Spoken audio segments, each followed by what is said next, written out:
100 இல்ல 200 இல்ல 1000 சாவுகள் வந்துட்டு யாரும் கேட்கறதுக்கு இல்லைன்னு சொல்லி இவங்க நினைச்சுக்க வேணாம். அந்த தர்மஸ்தலால இருக்கு. இது என்ன தர்மம்? இந்த இந்த ஸ்தலம் தர்மஸ்தலான்னு பேரை வச்சுக்கிட்டு செய்யறதெல்லாம் அயோக்கியத்தனம். இவனுங்க எல்லாம் மனுஷர்களா இல்ல மிருகங்களா? இவெல்லாம் ஒரு எம்பி ராஜ்யசபாக்கு, இவனுக்கு வேற ஒரு பத்மஸ்ரீ அவார்டு. இந்த நாட்டுல யாருக்கு பத்மஸ்ரீ அவார்டு கொடுக்குறாங்கன்னா இந்த மாதிரி அயோக்கியர்களுக்கு, நாட்டை கொள்ளையடித்தவர்களுக்கு, பேங்க் கொள்ளையடிச்சவங்களுக்கு, புறம்போக்கு பொறுக்கி எவெல்லாம் போய் பணம் கொடுக்கணும் அவனுக்கு பத்மஸ்ரீ அவார்டு. அப்ப இந்த பத்மா அவார்டு இந்த ஆளுக்கு கொடுத்திருந்தானா அந்த பத்மா அவார்டை முதல் வந்துட்டு இதை விட கேவலம் வேற எதுவும் கிடையாது ஒரு நாட்டு. நரபலின்னு சொல்லிட்டு இப்ப பேசிட்டு இருக்காங்க. இது என்ன கடவுள்? எந்த கடவுள் கேட்டாரு வந்து எனக்கு குழந்தைங்களை வெட்டி கொடுன்னு சொல்லிட்டு? என்ன நரபலி? அப்ப அவங்க வீட்டுல இருக்க பொம்பளை பிள்ளைங்களும் நரபலி கொடுக்க வேண்டியதுதானே அந்த பரதேசி. யார் இருக்காங்களோ இல்லையா, அவனுக்கு ஒரு அம்மா இருந்திருக்கும்ல, அவனுக்கு ஒரு பொண்டாட்டி இருந்திருக்கும். அந்த வீட்டு பிள்ளைங்களை முதல் நரபலி கொடுத்துட்டோம். ஊர்ல இருக்க பிள்ளைங்க தான் கிடைச்சுதான் இந்த பரதேசிக்கு. இவெல்லாம் ஒரு மனுஷனா? கேள்விப்பட்ட 6 மாசத்துக்கு முன்னாலே என்னோட சப்ஸ்கிரைபர் ஒரு பெண், she is actually from Bangalore.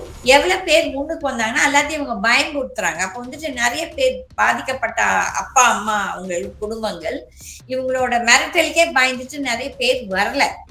நியாயம் வரவே வராதுமா, நானே சொல்றேனே. இந்த மாதிரி இந்த ஹை ப்ரொஃபைல் கேசஸ் எல்லாம் நீங்களும் நானும் 10 நாள் பேசுவோம். 11வது நாள் நம்ம வந்து வாயை மூடிட்டு போவோம். இந்த அஜித் குமார் ஒரு போலீஸ்காரங்க சாவடிச்சது வந்துச்சு. அதுக்கப்புறம் இந்த திருப்பூர் பொண்ணு வந்துட்டு தான் தற்கொலை பண்ணது பத்தி ஒரு 10 நாள் பேசணும்.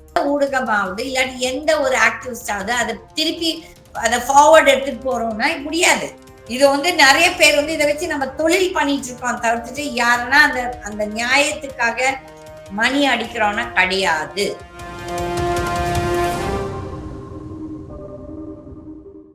குறிப்பா பள்ளி குழந்தைகள், பெண் குழந்தைகளை நிறைய பேர் இந்த மாதிரி கொன்னு புதைச்சிருக்காங்க, எரிச்சிருக்காங்கன்றாங்க. அதுல அந்த வயசு குழந்தைகளை இந்த மாதிரி பண்றதுக்கு காரணம் வந்து நரபலியா கூட இருக்கலாம் அப்படின்ற ஒரு கருத்து இருக்குல்ல, அதை எப்படி பாக்குறீங்க? நரபலின்னு சொல்லிட்டு இப்ப பேசிட்டு இருக்காங்க. இது என்ன கடவுள்? எந்த கடவுள் கேட்டாரு வந்து எனக்கு குழந்தைங்களை வெட்டி கொடுன்னு சொல்லிட்டு? இதெல்லாம் நம்மளா சொல்றது. இப்ப வந்து இந்த ஹிந்துஸ் வந்து இந்த நரபலின்னு சொல்லுது.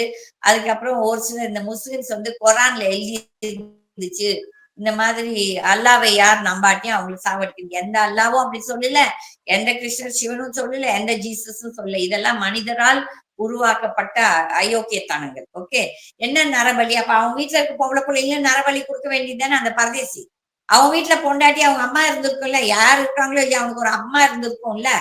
அவனுக்கு பொம்பளை பிள்ளை இருக்குதோ இல்லையோ தெரியாது, ஆனா அவனுக்கு ஒரு பொண்டாட்டி இருந்திருக்கும். அந்த பொண்டாட்டி அவங்க அம்மா, அவங்க வீட்டுல இருக்க அவங்க அக்கா, அண்ணன், தம்பி, தங்கச்சி, தங்கச்சி புள்ள, தம்பி புள்ள, ஏதோ ஒண்ணு இருக்கும்ல, அந்த வீட்டு பிள்ளைங்களை முதல்ல நரபலி கொடுத்துட்டோம். ஊர்ல இருக்க பிள்ளைங்க தான் கிடைச்சுதான் இந்த பரதேசிக்கு. இவெல்லாம் ஒரு மனுஷனா? இவெல்லாம் ஒரு எம்பி ராஜ்யசபாக்கு, இவனுக்கு வேற ஒரு பத்மஸ்ரீ அவார்டு. இந்த நாட்டுல யாருக்கு பத்மஸ்ரீ அவார்டு கொடுக்குறாங்கன்னா இந்த மாதிரி அயோக்கியர்களுக்கு, நாட்டை கொள்ளையடித்தவர்களுக்கு, பேங்க் கொள்ளையடிச்சவங்களுக்கு, அவங்களுக்கு தான் பத்மஸ்ரீ அவார்டு கொடுக்குறாங்க. இப்ப ஒண்ணுமில்ல, நம்ம அப்போலோ ஹாஸ்பிட்டல் வந்து பிசி ரெடி எவ்வளவு பேருக்கு தெரியும்? அந்த ஆள் வந்து ஐடிபிஐ பேங்க்கு 40 கோடி கொடுக்கலன்னு சொல்லி தள்ளுபடி ஆச்சு. இது இப்ப இல்ல, நான் சொல்றது 40 வருஷத்துக்கு முன்னால. That is I think it was in 1990. 1990 அப்போ ஒரு 10, இது ஒரு 25 35 வருஷத்துக்கு முன்னால. ஆனா அந்த ஆளுக்கு தான் பத்மஸ்ரீ அவார்டு கொடுத்துருக்காங்க. அப்ப யாருக்கு இந்த அவார்டு எல்லாம் கொடுக்குறான்? இந்த மாதிரி அயோக்கியத்தனம் பண்றவங்களுக்கு தான் இந்த அவார்டு இன்னைக்கு போகுது. முதல் காலத்துல இப்படி கிடையாது. முதல் காலத்துல நாட்டுக்காக சேவை பண்ணவங்க என்ன ஒரு இது, ஒரு லிட்டரரி அவார்டு, அந்த மாதிரி டிஃப்ரெண்ட் அவார்ட்ஸ் இருந்துச்சு. அதுல அவங்களுக்கு தான் கொடுத்தாங்க. ஆனா இன்னைக்கு புறம்போக்கு பொறுக்கி எவெல்லாம் போய் பணம் கொடுக்கணும் அவனுக்கு பத்மஸ்ரீ அவார்டு. அப்ப இந்த பத்மா அவார்டு இந்த ஆளுக்கு கொடுத்திருந்தானா அந்த பத்மா அவார்டை முதல் வந்துட்டு இதை விட கேவலம் வேற எதுவும் கிடையாது ஒரு நாட்டு. ஒரு இவ்வளவு இது சீரியஸா நடக்குது. ஒரு ஹோம் மினிஸ்டர் பேசியிருக்காரா இல்ல பிரைம் மினிஸ்டர் பேசியிருக்காங்களா? இவங்க எல்லாம் மனுஷனுங்களா இல்ல மிருகங்களா? நான் கேட்கிறேன், தைரியமா கேட்கிறேன். எனக்கு ஒரு பயமும் கிடையாது. என்ன நீங்க எவ்வளவு கேஸ் போட்டாலும் போட்டுட்டு போங்க. கடைசியில எல்லாரும் அந்த மண்ணுக்கு தான் போறோம், இந்த குப்பைக்குழிக்கு தான் போறோம். அவனுங்களும் சரி, நானும் சரி. நீங்க கேட்கிற கேள்வி கேட்கிறோம் எல்லாருமே நம்ம கடைசிக்கு குப்பைக்குழிக்கு தான் போறோம். அதுக்காக எல்லாம் பயந்துட்டு எல்லாம் இருக்க போறது இல்லை. இந்த ஆளும் கட்சி இப்போ வந்துட்டு இந்த டபுள் இன்ஜின் சர்க்கார் இந்த கர்நாடகால இருந்து இன்னைக்கு காங்கிரஸ் நடக்குது. ஆனா இது வந்து அவங்க பிஜேபி நடத்துற டைம்ல கூட இது நடந்திருக்குது. தொடர்ந்து இந்த மாதிரி நடந்திருக்கிறதா சொல்றாங்க. கிட்டத்தட்ட 95ல இருந்துன்னு பாத்தீங்கன்னா 30 வருஷமா நடந்திருக்கு. உங்களுடைய எக்ஸ்பீரியன்ஸ்ல இத பத்தி நீங்க ஒரு விஷயம் கூட இதுக்கு முன்னாடி கேள்விப்படலையா? நான் தான் சொன்னேனே, நான் கேள்விப்பட்ட 6 மாசத்துக்கு முன்னாலே என்னோட சப்ஸ்கிரைபர் ஒரு பெண், she is actually from Bangalore. நான் வந்து பேர் சொல்ல விரும்பல. அவங்க வந்து எனக்கு ஒரு மெசேஜ் போட்டாங்க, மேடம் நீங்க வந்து இந்த ஜெயலலிதா இத பேசியிருக்கீங்க. நான் வந்து உங்கள ஃபாலோ பண்றேன் ரெகுலரா. நீங்க வந்துட்டு இந்த சௌஜன்யா கேஸ். இந்த சௌஜன்யா கேஸ் வந்து அந்த பெண்ணோட அப்பா, அம்மாவெல்லாம் ரொம்ப இவங்க துன்புறுத்தி அந்த பொண்ணு வந்து காணாம போயி, கடைசில வந்து ஒரு ஒரு அப்பாவி மேல இந்த கேஸ போட்டு அவன வச்சு மூடிட்டாங்க. அதுக்கப்புறம் அந்த கேஸ் நடந்தது அனன்யா. அவங்க அம்மா வந்து சிபிஐல வேலை செஞ்சுட்டு ஒரு அம்மா. அந்த அம்மாவையே மண்டையில அடிச்சு அந்த அம்மா கோமால இருந்திருக்காங்க. அந்த மாதிரி எவ்வளவு பேர் முன்னுக்கு வந்தாங்கன்னா, எல்லாத்தையும் இவங்க பயமுறுத்துறாங்க. அப்ப வந்துட்டு நெறைய பேர் பாதிக்கப்பட்ட அப்பா, அம்மா அவங்க குடும்பங்கள், இவங்களோட மிரட்டலுக்கே பயந்துட்டு நெறைய பேர் வரல. அதுக்காக வந்து இந்த 100 இல்ல 200 இல்ல 1000 சாவுகள் வந்துட்டு யாரும் கேட்கறதுக்கு இல்லன்னு சொல்லி இவங்க நினைச்சுக்க வேணாம். அந்த தர்மஸ்தலால இருக்கு. இது என்ன தர்மம்? இந்த இந்த ஸ்தலம் தர்மஸ்தலான்னு பேரை வச்சுக்கிட்டு செய்யறதெல்லாம் அயோக்கியத்தனம். இவனுங்க எல்லாம் மனுஷர்களா இல்ல மிருகங்களா சொல்லிட்டு இந்த மோடி இவ்வளவு பேச மோடி பேட்டி பச்சாவ் பேட்டி படாவ் எல்லாம் வாய் பேசுறாரு. எவனா ஒருத்தனாவது பேசியிருக்கானா? ஒரு பிஜேபியில இருக்க ஒரு மந்திரியாவது இல்லாட்டி ஒரு எம்எல்ஏ ஆவது ஒரு எம்பி ஆவது இல்லாட்டி அந்த பிஜேபியில இருக்கும் தலைவர்கள் எல்லாருமே ஒருத்தனாவது பேசியிருக்கானா? இன்க்ளூடிங் காங்கிரஸ் அதே மாதிரி. அந்த டி கே சிவகுமார் இவங்க எல்லாம், அந்த டி கே சிவகுமார் இங்கேயும் இந்த ஈஷால வந்து டான்ஸ் ஆடினாரு. வந்து உட்கார்ந்து பார்த்துட்டு இருந்தோம் அந்த டான்ஸ் எல்லாம்.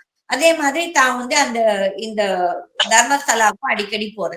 அப்ப இவங்க எல்லாம் வந்துட்டு இவங்களுக்கு அந்த பொலிட்டிக்கல் சப்போர்ட் தேவை இருக்கிறதால இவங்க என்ன அயோக்கியத்தனம் பண்ணாலும் இவங்க யாரும் கேள்வி கேட்கறதில்ல. இதுல வந்துட்டு ஈவன் அரசியல்வாதிகள் உடந்தை அவங்களும் இதுல இருக்காங்க. அவங்களுக்கு ஒரு பங்கு இருக்குது இந்த சாவுகள். இந்த இந்த கொலைகளில் கண்டிப்பா அரசியல்வாதி, பியூரோகிராட்ஸ் எல்லாத்துக்குமே ஒரு பங்கு இருக்குது.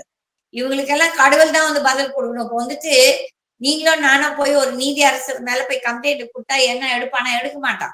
ஆனா கடவுளா பார்த்து அந்த அக்னி பகவான் வந்து அந்த டெல்லியில இருக்க அந்த அந்த என்ன ஜட்ஜோட வீட்டுல வந்து அந்த பணத்தை எரிச்ச அப்புறம் அக்னி பகவான் தான் எவிடன்ஸ். அக்னி பகவான் தான் நம்மளுக்கு நல்லது பண்ணிருக்காரு. வெளியே வந்துச்சு இந்த உண்மை. இப்போ நீங்களும் நானும் அதை பார்த்து போய் சொல்லியிருந்தானா நம்மளுக்கு செருப்ப கழட்டி அடிச்சிருப்பான் இல்லையா? ஆகையால கடவுள் ஏதோ ஒரு அவதாரம் எடுப்பார். இப்ப இந்த இவ்வளவு நாள் 35 வருஷமா இல்ல 40 வருஷமா இந்த தர்மஸ்தலால இது நடந்துட்டு இருக்குது. இவங்க மூடி மறைச்சிருக்காங்க. இன்னைக்கு அந்த கடவுளுக்கே பொறுக்காம தான் இன்னைக்கு வெளியே வந்திருக்கு. அந்த யார் வந்து அந்த இதை சொல்லியிருக்கானோ ஃபர்ஸ்ட், நிஜமாவே அவனை வந்து கடவுள் தான் அனுப்பிச்சு வச்சிருக்கான். நான் நம்புறது அதுதான். அது மூட நம்பிக்கையா இருந்துட்டு போட்டோம் நிறைய பேருக்கு. அதை பத்தி நான் கவலைப்படல. ஆனா இன்றைக்கு அந்த நபர் யார் வந்து சொல்லியிருக்காங்களோ நம்ம அவரை பாராட்டலாம். அவரும் அந்த செயல்ல பங்கு எடுத்திருக்கார். பட் விரும்பி யாருமே பங்கெடுக்கல இதுல. ஆனா இதுக்கு நியாயம் கிடைக்கும் நீங்க நினைக்கிறீங்களா? நியாயம் வரவே வராதுமா. நானே சொல்றேனே, இந்த மாதிரி இந்த ஹை ப்ரொஃபைல் கேசஸ் எல்லாம் நீங்களும் நானும் 10 நாள் பேசுவோம். 11வது நாள் நம்ம வந்து வாயை மூடிட்டு போவோம். இப்போ வந்து இந்த தமிழ்நாட்டுல சரி இப்ப இந்த அஜித் குமாரோட இந்த இந்த போலீஸ்காரங்க சாவடிச்சது வந்துச்சு. அதுக்கப்புறம் இந்த திருப்பூர் பொண்ணு வந்துட்டு தான் தற்கொலை பண்ணது பத்தி ஒரு 10 நாள் பேசணும். அதுக்கப்புறம் ஒரு புதுசா இன்னொரு பொண்ணு வந்துட்டு யாரோ பேத்தி அவங்களோடது வந்துச்சு. அப்ப நம்ம வந்து யார் எந்த ஊடகமாவது இல்லாட்டி எந்த ஒரு ஆக்டிவிஸ்டாவது அதை திருப்பி அதை ஃபார்வர்ட் எடுத்துட்டு போறோம்னா முடியாது. இது வந்து நிறைய பேர் வந்து இதை வச்சு நம்ம தொழில் பண்ணிட்டு இருக்கோம் தவிர்த்துட்டு யாருன்னா அந்த அந்த நியாயத்துக்காக மணி அடிக்கிறோம்னா கிடையாது. நம்ம இப்ப பேசுறதவங்க நம்ம கெட்டவங்களா போவோம். அதை பத்தி எல்லாம் கவலைப்பட வேண்டாம். நம்ம பேசி தீரணும். ஏன்னா ஜனநாயகத்தில் இதெல்லாம் எடுத்து பேசினாதான் அட்லீஸ்ட் ஏதோ கொஞ்சம் ஒரு 2 அட்லீஸ்ட் நீதி நியாயம் வழங்குவாங்க. இல்லாட்டி இது இப்படியே போயிட்டு இருக்கும். ஆனா கண்டிப்பா this will not come to logical end. இது வந்துட்டு தீர்வே வராது. நீங்க நினைக்கிறீங்க அந்த ஆளை அரெஸ்ட் பண்ணுவான்ட்டு, அரெஸ்ட் பண்ணாலும் அங்க வந்து அவன் ராஜ வாழ்க்கை இருப்பான் ஜெயில. அவனுக்கு எல்லாமே ராஜா இது இருக்கும். இப்ப இது நிறைய பேர் இப்ப யாரெல்லாம் போட்டு ஜெயில போட்டாங்க, செந்தில் பாலாஜி எல்லாம் அவங்க எல்லாம் கஷ்டப்பட்டாங்க. நீங்க நினைக்கிறீங்க எல்லாம் அங்க ராஜா மாதிரி சந்தோஷமா இருந்தாங்க. அப்ப வந்து இந்த நீதி நான் எப்பவும் சொல்ற மாதிரி இது வந்து ஒரு இருட்டறை. நீதி வந்து நீதி வழங்குறாங்க, நீதி இல்லை. நம்ம நாட்டுல நீதி வந்துட்டு உடனே வழங்கப்படுவது இல்லை. Justice delayed is justice denied தான். யார் இத பத்தி பேசுவான், யார் இதுக்காக மணி கட்ட போறான், யார் இதுக்காக செலவு பண்ணி இந்த கேஸுங்களை மறுபடியும் லாஜிக்கல் எண்டுக்கு கொண்டு வர போறாங்கன்னா நடக்கவே நடக்காது. இப்ப அந்த ஆசிஃபா பாவம் அந்த பொண்ணு கற்பழிக்கப்பட்டார். அந்த யூபில அந்த பொண்ணு அந்த எம்எல்ஏவால் இது பண்ணார். என்ன நடந்துச்சு அத பத்தி அந்த எம்எல்ஏ அவனால ராஜ வாழ்க்கை இருந்துச்சுப்பான் யூபி ஜெயில. அதுக்கப்புறம் அந்த டெல்லியில அந்த எம்பி அந்த விமென் ரெஸ்லர்ஸ் நம்ம என்ன பண்ணோம், எல்லாருமே ஒரு 10 நாள் பேசணும். அதுக்கப்புறம் யாருன்னா அதை பத்தி திருப்பி பேசுறோமா? கிடையாது. வணக்கம். தேங்க்யூ.